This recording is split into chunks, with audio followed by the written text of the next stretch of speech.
بسم الله الرحمن الرحيم، والصلاة والسلام على أشرف الأنبياء والمرسلين سيدنا محمد وعلى آله وصحبه أجمعين. هل الصدقة تطيل العمر؟ هل الصدقة تطيل العمر؟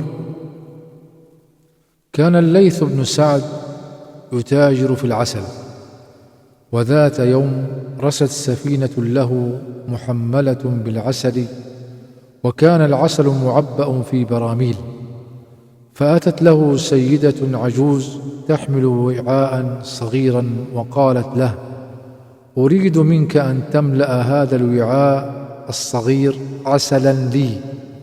فرفض، وذهبت السيدة خائبة لحالها. ثم أمر الليث بن سعد مساعده أن يعرف عنوان تلك السيدة ويأخذ لها برميلا كاملا من العسل. فاستعجب الرجل وقال له: لقد طلبت كمية صغيرة فرفضت، وها أنت الآن تعطيها برميلا كاملا؟ فرد عليه الليث بن سعد: يا فتى، إنها تطلب على قدرها، وأنا أعطيها على قدري. لو علم المتصدق حق العلم وتصور أن صدقته تقع في يد الله قبل يد الفقير، لكانت لذة المعطي أكبر من لذة الآخذ. ودعونا نسرد فوائد الصدقة. الصدقة باب من أبواب الجنة. الصدقة أفضل الأعمال الصالحات، وأفضل الصدقة إطعام الطعام. الصدقة تظل صاحبها يوم القيامة وتفك صاحبها من النار.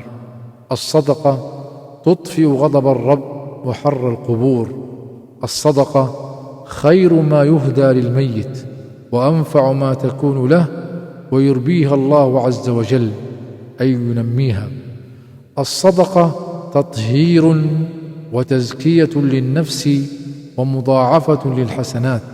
الصدقة سبب سرور المتصدق ونضرة وجهه يوم القيامة. الصدقة أمان من الخوف يوم الفزع الأكبر وعدم الحزن على ما فات. الصدقة سبب لمغفرة الذنوب وتكفير السيئات. الصدقة من المبشرات بحسن الخاتمة وسبب لدعاء الملائكة.